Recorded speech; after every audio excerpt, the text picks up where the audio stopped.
Bienvenidos al laboratorio de programación clase cuarta. Hoy vamos a trabajar las salidas de datos por pantalla y la entrada de ellos por teclado. Antes que nada, ¿por qué vamos a trabajar por consola? La base de la programación es esencialmente código, o sea, algoritmos que son invisibles al usuario.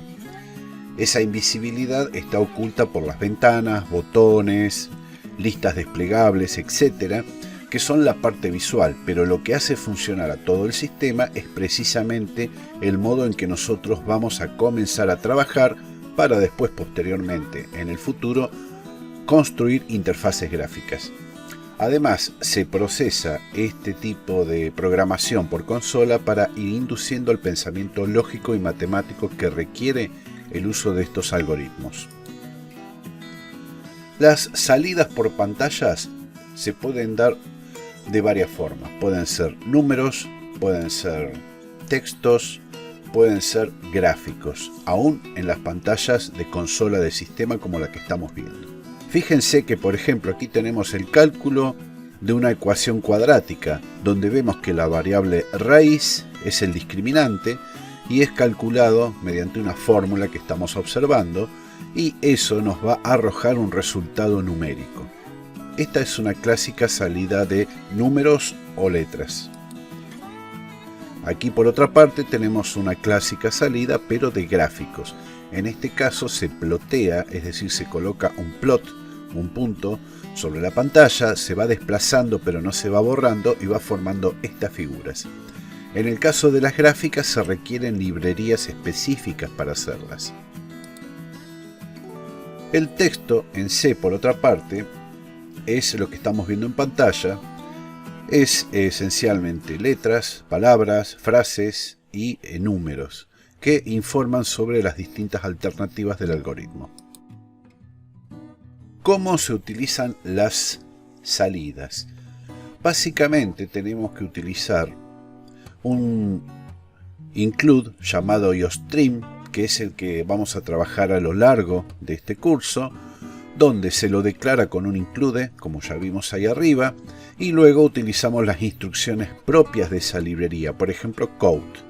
Pero también podemos hacerlo sin declarar ninguna librería, simplemente con la instrucción printf, que es la propia del lenguaje C sin necesidad de incluirlas. El uso de printf es sencillo, simplemente se coloca printf, paréntesis, entrecomillado, el texto que va a salir por la pantalla y nada más. Hay alguna sintaxis porque, por ejemplo, ustedes observarán que hay estos caracteres de control que estamos observando que nos permiten hacer saltos de línea o que nos permiten, por ejemplo, imprimir la variable numérica, etcétera, que hemos estado introduciendo. Aquí, por ejemplo, vemos que en printf introduce tu nombre, hace un scanf, es decir, escucha al teclado y guarda esa variable de texto bajo el nombre nombre. Cuando imprime, nuevamente pregunta por tu apellido e incluye ese texto con la variable apellido. Y finalmente imprime por pantalla estudiante, la declaración de esa variable, de la otra variable, un salto de línea, etc. Y después de la coma se declaran qué variables son las que se invocaron, que son nombre y apellido, como estamos observando en pantalla. Una secuencia de escape es, en general, un salto de línea o algún otro tipo de cosas como tabulaciones que estamos viendo aquí cómo se están utilizando en pantalla. Este tipo de resolución es a fin de darle un poco de orden a la pantalla y que no sea tan caótica. Code, por otra parte, es cuando declaramos en include IOStream, la librería, y utilizamos la instrucción code, que es la salida por pantalla, o sin, que es la entrada.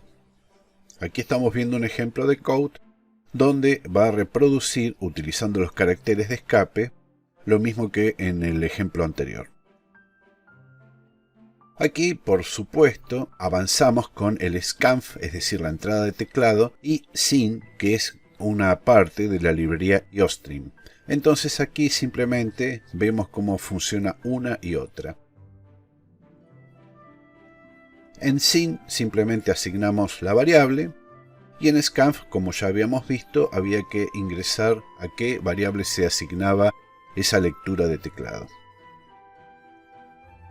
El uso de las variables, fíjense, tiene que declarar un tipo, por ejemplo char, que quiere decir carácter, o int, integer, o sea, un valor entero, o float, valores flotantes, el nombre de esa variable y eventualmente el valor.